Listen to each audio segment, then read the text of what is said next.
lot of times we don't want to look at anger because it's really scary. We don't want to look at things that hurt. And so in a way it's a courageous act, right? To Mm, understand our anger or to see what is our anger telling us. And for me, a lot of times in the right now in my life, in interpersonal things that I get stuck, the message that I tell myself is I'm not good enough. mm. That I am being criticized. That's why I'm reacting, even though I'm creating that criticism in my mind. Our Yeah. mind loves doing that, doesn't it? Oh my Puts us goodness. down. It's so good at that. Like it's like whoop shows up again. Like, oh, look at you. You didn't do this. You should have done this. Da, da, da. The judge, the really Total. the very unfair judge. Talk Yes, about unfair. totally. Our mind can be an unfair judge. Yeah, and it's letting go of that judgment. I continuously struggle with that. Mm, Oh, here it is again. Here yeah. it is again. Couple of things you're sharing about. One of them is how to be with anger. Mhm.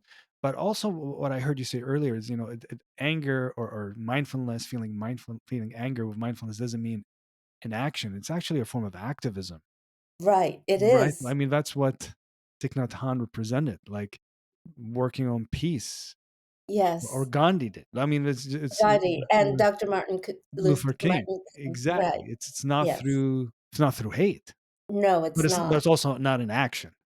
Right, exactly, Yeah. and knowing that we can only take action in a responsible way when we are calm and we're not Mm, acting out of hate, right, or mm, anger. It's only when we are at peace with ourselves that we can engage meaningfully for justice. yeah. And it took me a long time to understand that. It really did. And I think it was through Mm, the teachings of Black mindfulness teachers that I learned about that. mm, Mm.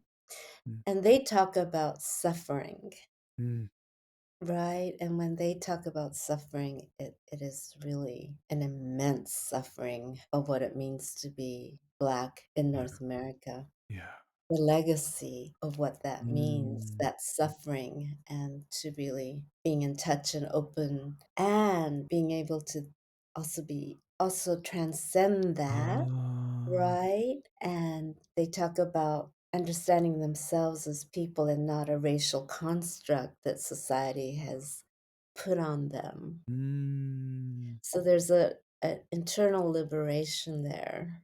mm. Mm, So not being seen as just this, like pigeonhole, like these right, people or whatever right. race it is, but these people, like if it's that's what you mean, Yes, right?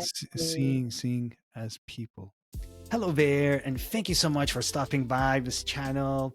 I hope you find this content useful, and if you do, feel free to hit that subscribe button.